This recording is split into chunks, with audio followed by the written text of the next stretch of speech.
Basically अगर आपको शादी से पहले किसी को भी जानना है ना, तो उसको उस जगह पे लाके खड़ा कर देना जहाँ आपको पता है कि इंसान बिखर सकता है। आप देखो इंसान की ज़बान कैसी है, आप देखो कि इंसान दूसरों के साथ कैसे बात करता है, दूसरों को कितनी इज्जत देता है, औरतों को कितनी इज्जत देता है, किसी के बारे में कितने कमेंट पास करता है। इंसान को इंसान समझता है नहीं समझता है, वो फाइनेंस संभालने में अच्छा है या फिर वो घर की जिम्मेदारियां संभालने में अच्छा है। क्योंकि शादी से पहले तो सबको ऐसा लगता है कि अरे हम यहाँ घूमने जाएंगे, मैं तुम्हारे लिए खाना बनाऊंगी, मैं तुम्हारी मम्मी को मम्मी बोलूंगी, मैं तुम्हें परियों की तरह रखूंगा, तुम देखना हम इतने मज़े करेंगे। शादी से पहले ये बातें ज़रूरी नहीं होती हैं, होती हैं लेकिन ज़रूरी नहीं होती है। शादी से पहले ये जानो, किसी भी रिश्ते में आने से पहले ये जानो कि अगर उस इंसान के साथ एक छत के नीचे, एक कमरे के नीचे तुम्हें पूरी जिंदगी बितानी है, तो क्या वो उस लायक है? क्या तुम उसकी खामियों को झेल पाओगे? क्या तुम चुप रहना सुकून मानोगे, जबरदस्ती नहीं? क्या तुम्हें लगता है कि अगर वो गीले तौलिया बेड पे फेंक रहा है तो तुम बर्दाश्त कर पाओगे? अगर वो अपने गंदे चाय के कप या फिर गंदे बर्तन बेड से 2-2 दिन तक नहीं उठा रहा तो तुम बर्दाश्त कर पाओगे? पूछो ना ये सवाल जो तुम्हें इरिटेट करते हैं। पूछो वो बातें जो तुम्हें अच्छी लगती हैं, जो तुम्हें बुरी लगती हैं। पूछो उससे उस बारे में कि अगर कल को मैं मोटी हो जाऊं, मैं मेकअप ना करूं, तो क्या तुम मुझे पसंद करोगे? पूछो उससे कि अगर मैं कमाऊं ना, या फिर वो तुमसे बोले कि अगर मैं कमाऊं ना, तो क्या तुम संभाल पाओगे? अगर कल को कोई तीसरा इंसान हमारे बीच में आके बोलता है, तो क्या तीसरे इंसान को चुप करा पाओगे? हमारे बीच में मम्मी पापा की कितनी इंटरफेरेंस होगी, तुम्हारी बहनों को कितनी इजाजत होगी? पूछो, पहले पूछो। क्योंकि बाद में जब देखोगे और बर्दाश्त नहीं कर पाओगे तो कोई ऑप्शन नहीं होगा।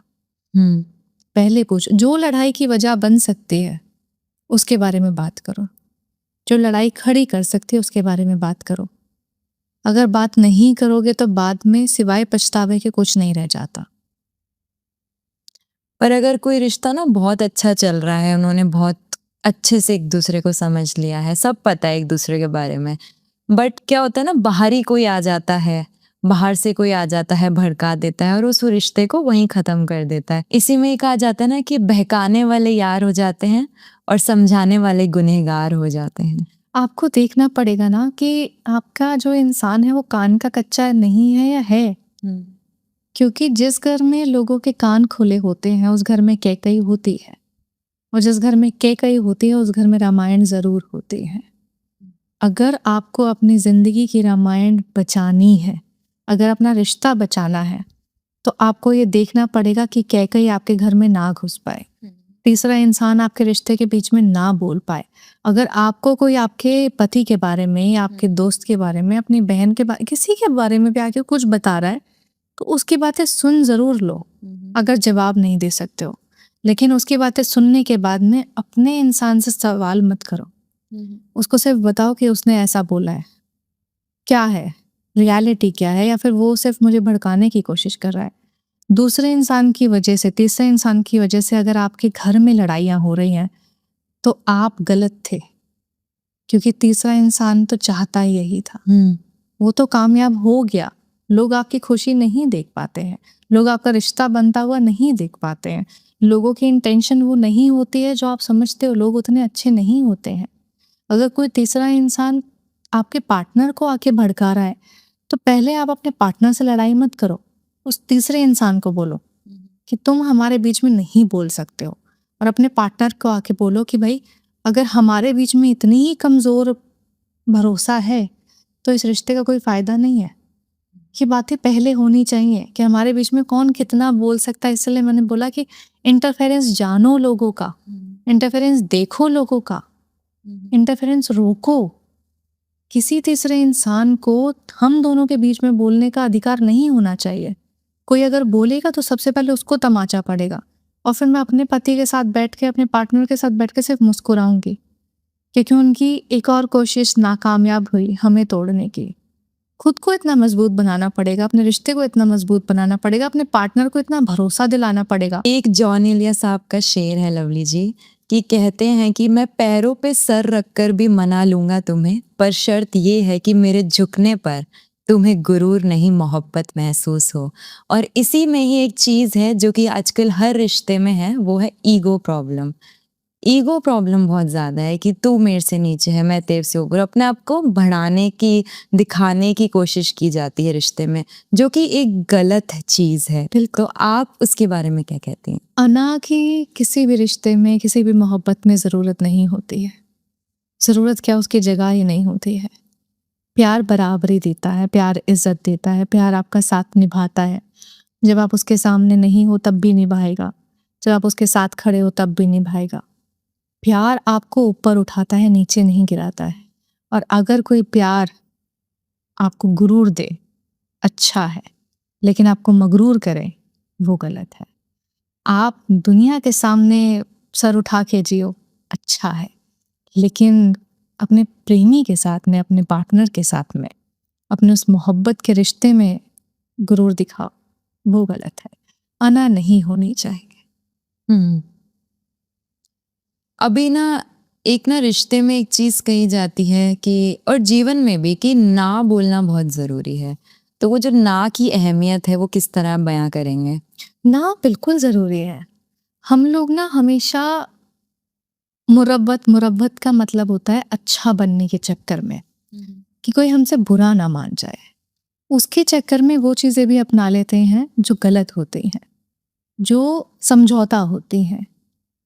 कॉम्प्रोमाइज़ कहीं जगह पे ठीक होते हैं, एडजस्टमेंट कई जगह पे ठीक होती है, लेकिन हमेशा नहीं होती है।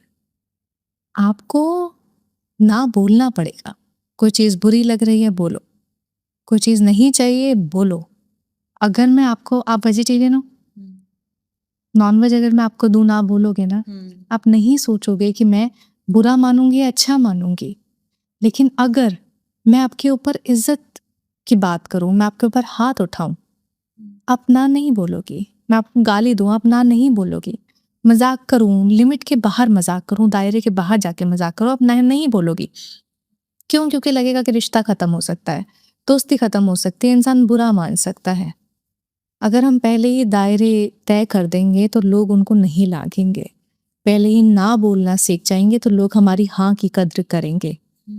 जब तक आपकी ना नहीं होगी, लोग आपकी हाँ की वैल्यू नहीं करते हैं। लोगों को लगता है कि आप इजीली एक्सेसिबल हो, आपको आसानी से मनाया जा सकता है, आपको आसानी से किसी भी चीज़ के लिए तैयार किया जा सकता है। आप कहीं भी आ सकते हो, कहीं भी जा सकते हो, आपसे कुछ भी बोला जा सकता है, कैसा भी मजाक किया जा सकता है, कितना भी भद्दी बात बोली जा सकती है। क्यों? क्योंकि आप ना नहीं बोलोगे। आपकी आंखों में हमेशा लोगों के सामने, लोगों के अंदर एक डर दिखना चाहिए। लोग आपसे डरने चाहिए कुछ भी बोलने से पहले। इसका मतलब ये नहीं होगा कि आप घमंडी हो, इसका मतलब ये हुआ कि आप अपनी इज्जत करना और करवाना जानते हो। ना बोलना सीखो। नहीं, मुझे ये नहीं चाहिए। हम अक्सर रेस्टोरेंट्स में जाते हैं, बोलते कुछ भी मंगा लो, फिर बाद में बोलते यार ये मेरे को नहीं खाना। पहले क्यों नहीं बोला? जो पसंद है बोलो, नहीं पसंद है मत बोलो। हम लोग यही सोचते हैं, नहीं पसंद है ना बोलो। हम ना कहना जानते हैं कि ठीक है, छोड़ देते हैं। मुरब्बत में जीना जानते हैं। मुरब्बत में अक्सर इंसान अपनी कद्र खो बैठता है। अब ना लवली जी, आज हमने इतनी सारी कॉन्वर्जेशन करी, हम हमेशा इतनी बातें करते हैं। इन्हीं सभी बातों में ना मैं आज चाहती हूँ आप ऑडियंस को लाइफ के 3 गोल्डन रूल्स बता दीजिए कि yes, you have, if you will follow these 3 golden rules then you will achieve something in your life. किसी के लिए रोना नहीं है, किसी के लिए गिड़गिड़ाना नहीं है, और किसी के ऊपर आंख बंद करके भरोसा नहीं करना है। जिंदगी में जो करना है करो, लेकिन रिश्ता बचाने के लिए रोना नहीं, उसको अपनी जिंदगी में रखने के लिए गिड़गिड़ाना नहीं। और अगर प्यार करते हो तो आंखें खुली करके प्यार करना है। किसी भी डील में आते हो, बिजनेस डील में आते हो, काम की किसी भी तरीके की जिंदगी में आप फैसले लेते हो, आंख बंद करके भरोसा नहीं करना है, आंख खोल के भरोसा करना है। क्योंकि जब आप आंख बंद करके भरोसा करते हो तो लोग अक्सर समझते हैं कि आप अंधे हो।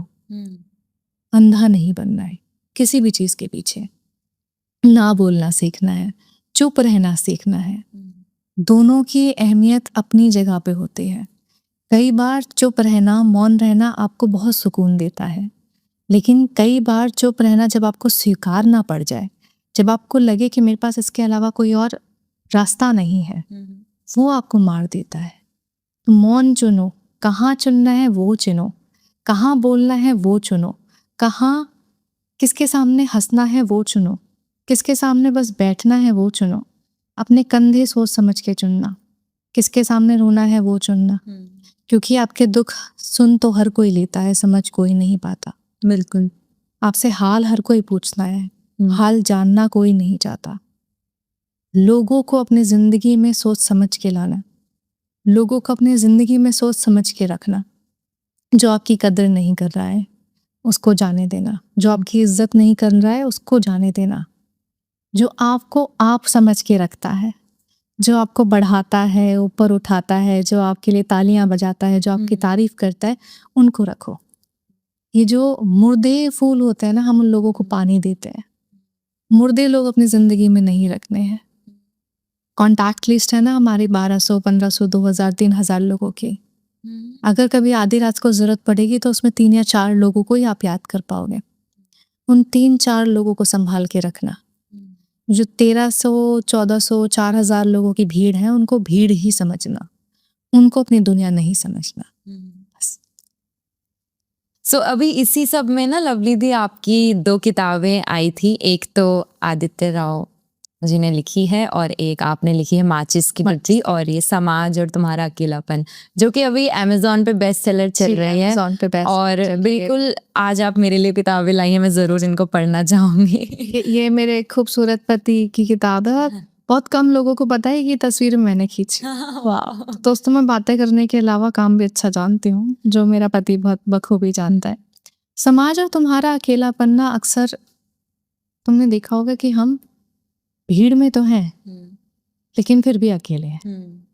ये समाज हमारे सामने तो खड़ा है, हमारे साथ में नहीं खड़ा है, तो हम हमेशा अकेले रहते हैं। तो उस अकेले समाज के सामने कैसे खड़े रहना है, तन के खड़े रहना है, उनको कब चुप कराना है, आप इस किताब से सीखेंगे। और ये मेरी पसंदीदा किताब है। और ना लवली दी, जैसे हमेशा जैसे ये बुक रिलीज हुई थी तो मेरे मन में तो ख्याल आया था, शायद बाकियों के मन में आया हो, कि आखिर इस किताब का नाम माचिस की डिब्बी ही क्यों है, आखिर ये टॉपिक क्यों है, ये नाम क्यों है? सो माचिस की डिब्बी एक्चुअल में अगर देखा जाए ना, तो इसकी जो कवर फोटो भी है उसमें ये है कि एक इंसान जल रहा है जो कि ऊपर बैठा है, और दूसरा इंसान जो जल रहा है वो अपने घुटनों पे बैठा है। हम लोग ना माचिस की डिब्बी की तरह होते हैं। छोटी सी डिब्बी जेब में पड़ी रहती है, कहीं भी रखी रहती है। उसकी तीली में जब तक रगड़ ना लगे तब तक उसमें आग नहीं जलती है। अगर उसमें आग जलाई जाए सही वजह से तो वो दिए भी जला सकती है और ज़िंदगी भी जला सकती है। और अगर वो आग गलत जगह पे लग जाए तो वो घर भी राख कर सकती है और ज़िंदगी भी राख कर सकती है। हम लोग भी ऐसे ही होते हैं। हम जब तक लोगों की रगड़ ना लगे ना, लोग हमारे को जब तक हमें लोग इस्तेमाल करके ना चले जाएं, जब तक लोग धोखा दे के ना चले जाएं, हमारे अंदर आग नहीं जलती है अपनी इज्जत को लेके। बस हम चलते जाते हैं। कोई कहता है कैंडल जला दो, जला देंगे, पैसे दे दो, दे देंगे, ये मान लो, मान लेंगे। हम अपनी ज़िंदगी को, अपनी आग को उनके हिसाब से जीते हैं और ये भूल जाते हैं कि उनके हिसाब से जलने के चक्कर में हम अपनी ज़िंदगी राख करके बैठे हैं। बिल्कुल। तो अपनी माचिस, अपनी आग, अपने डिब्बी अपने हाथ में रखो, अपने फैसले खुद लो। दूसरों के हाथ में इतनी ताकत नहीं हो सकती है कि वो आपकी ज़िंदगी के फैसले ले, क्योंकि ज़िंदगी के फैसले जिस दिन दूसरों के हाथ में आ जाते हैं ना, आप उस दिन अपनी ज़िंदगी खो देते हैं। इसीलिए माचिस की डिब्बी। इसमें भी वही सब है जो आप हमेशा इसमें अपने फॉलोअर्स को बताते हैं। हाँ, ये एक्चुअल में ना आप दुनिया से बगावत करना सीख जाओगे अगर आप इस किताब को पढ़ोगे। आपको समझ में आएगा कि आपकी ज़िंदगी में रामायण भी होती है, महाभारत भी होती है। बिल्कुल। अगर द्रौपदी आवाज़ ना उठाती, महाभारत नहीं होती। अगर सीता राम जी के साथ नहीं जाती तो प्रेम की बात नहीं होती। अगर कैकेयी कान ना भरती तो रामायण ना होती। अगर हम बचपन जीना नहीं देखेंगे तो हम बचपन भूल जाएंगे। इसमें हर वो बात मैंने अपने मन की लिखी हुई है जो मैं चाहती हूँ लोग समझें, और समझ के अपने बारे में बस एक बार ये सवाल करें कि क्या मैंने भी कभी गलत किया है? क्या मैंने कभी सोचा है कि मैं काफ़ी नहीं हूँ, मैं गलत कर रहा हूँ? क्या मैं लोगों के लिए जितना कर रहा हूँ वो कम पड़ रहा है? क्योंकि ये सारे सवाल गलत होते हैं। तो इसको पढ़ो, फिर समझ ही आ जाए। डेफिनेटली ज़रूर हम पढ़ेंगे। मैं रिकमेंड भी करूँगी कि जिन्होंने भी जो भी लवली शर्मा को फॉलो करते हैं, जो भी पॉडकास्ट देख रहे हैं, डेफिनेटली आप ये बुक लीजिए। अमेजोन पे बेस्ट सेलर चल रही है, must buy this book. Thank you Rishika. Okay दी, तो बहुत अच्छा लगा आपसे बात करके।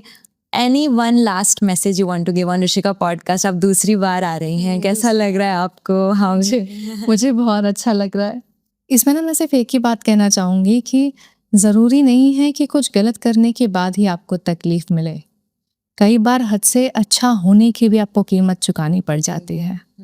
अच्छा बनने की कोशिश मत करो, लोगों के लिए अच्छा बनने की कोशिश मत करो। हम अपनी ज़िंदगी निकाल देते हैं अच्छी बेटी, अच्छी प्रेमिका, अच्छी बहन, अच्छा भाई, अच्छा पति, अच्छा दोस्त बनने के चक्कर में। अच्छा इंसान बनो। जब लगे कि लोग गलत कर रहे हैं तो पीछे हट जाओ। जब लोग अच्छा कर रहे हैं तो उनका साथ दो, उनकी तारीफ करो। बस हद से ज़्यादा अच्छे मत बनो। लोग इस्तेमाल ना करें आपका, बस इतना देख लें।